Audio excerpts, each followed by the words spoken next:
Good days guys.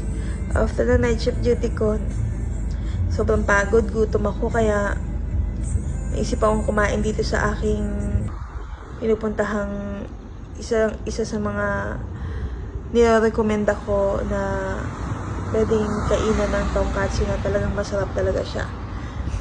Every time na may bisita ako from Philippines or even dito sa Japan, tinatanong ko sila anong gusto nilang kainin. Pag sinabi lang gusto ko ng tonkatsu, diyan ko sila dadalhin. Kaya lang, that day, kanina, tinanong ko sila kung anong recommended nila sa akin na food.